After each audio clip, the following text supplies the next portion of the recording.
You know what time it is. It's time for a nap time, story time. Stick at your arm. Let me take your temperature. 97.2. I'm nice and healthy and ready to go. What about you? Today we will hear a chapter of a storybook called The Stories Julian Tells. And we will tell one complete story, one chapter from The Stories Julian Tells by Anne Cameron, illustrated by Anne Strugnell. And we're going to read My Very Strange Teeth today. That starts on page 46. My Very Strange Teeth. My mother and Huey were listening. My father and I were talking. Well, my father said, if you wait long enough, it will fall out. He was talking about my tooth, my right bottom front tooth. How long will I have to wait, I asked. Because I had two right bottom front teeth. One firm little new one pushing in, one wiggly old one. I can't say, my father said. Maybe a month, maybe 2 months, maybe less. I don't want to wait, I said. I want one tooth there, and I don't want to wait 2 months. All right, said my father. I'll take care of it. He jumped out of his chair and ran to the door to the garage. He was back in a minute carrying something. A pair of pliers. Your tooth is a little loose already, my father said. So I'll just put the pliers in your mouth for a second, twist, and the tooth will come out. You won't feel a thing. I won't feel a thing. I looked at the pliers, huge black-handled pliers with a long pointed tip. I thought I would feel a thing. I thought it would hurt. Shall I? Said my dad. He raised the pliers toward my mouth. No, I said, not that way. Do you know any other way to take out a tooth? Well, he answered, when I was a boy, the main way was with a pair of pliers. But there was another way. Just you wait. He jumped up again and ran to the closet. When he came back, he had a spool of black thread. Thread didn't look as painful as pliers. This is a simple way, my father said. Just let me tie this thread around your old tooth. All right, I said. Very carefully, my father tied the end of the thread around my old tooth. That didn't hurt. Now, my father said, stand here by the door. I stood by the kitchen door, and my father tied the other end of the thread to the doorknob. Now what? I said. Now, my father said, you just close your eyes. What are you going to do? I asked. I wasn't going to close my eyes when I didn't know what was happening. This is a good method from the old days, my father said. You close your eyes. Then, very suddenly, I shoved the kitchen door shut. Snap! The thread pulls the tooth right out. I looked at the kitchen door.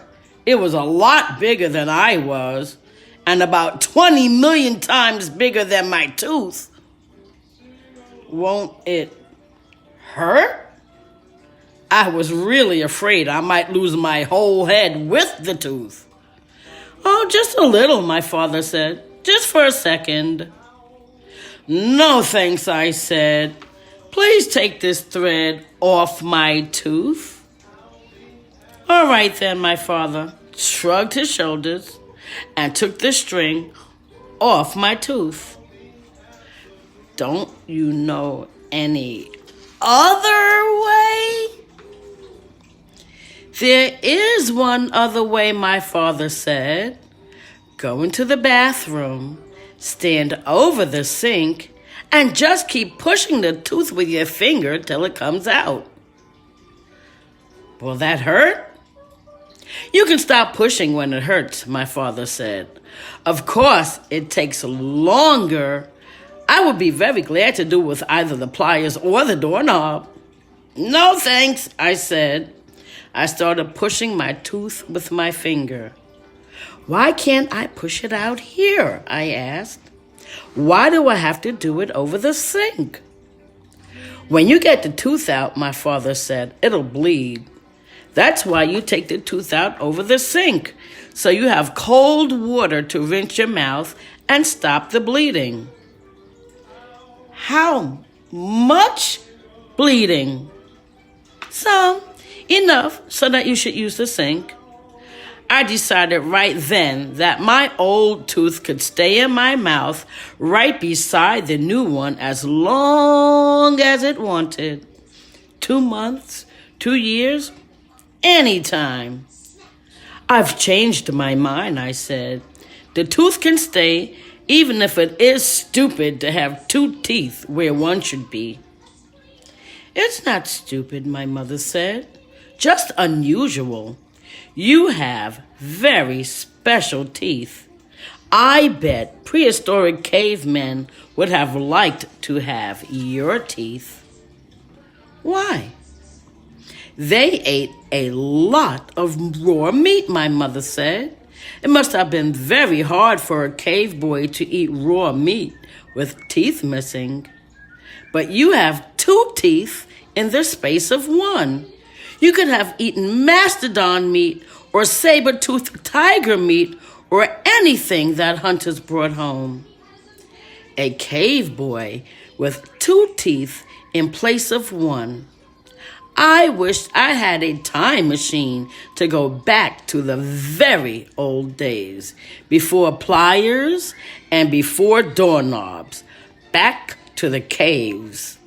I curled my lower lip under. You look like a cave boy, my mother said.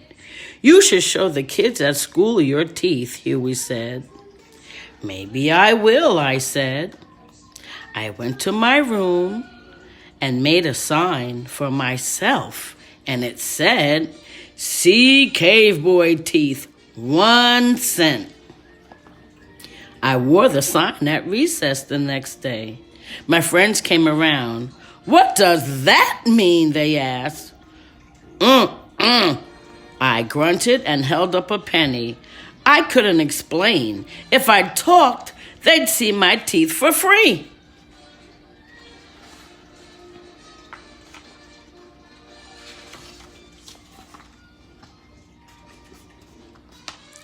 After a while, one girl gave me a penny, and I showed her my special cave boy teeth. Some of the other kids had missing teeth, but nobody had 2 teeth in the space of 1 like mine. I ran all the way home after school to tell my mother what happened. I said, "Tomorrow I'll show more kids." I picked up an apple that lay on the kitchen table and took a big bite. "Ow!" I said, because I could feel my old tooth twist in my mouth. In a minute, without too much blood, it was lying in my hand. "Ow!" I said again, not because it hurt, but because right then was the end of my special mastodon-eating, double-biting cave boy teeth. That is the end of our story, and what do I tell you all of the time when the story ends? That's right. Now go take your nap.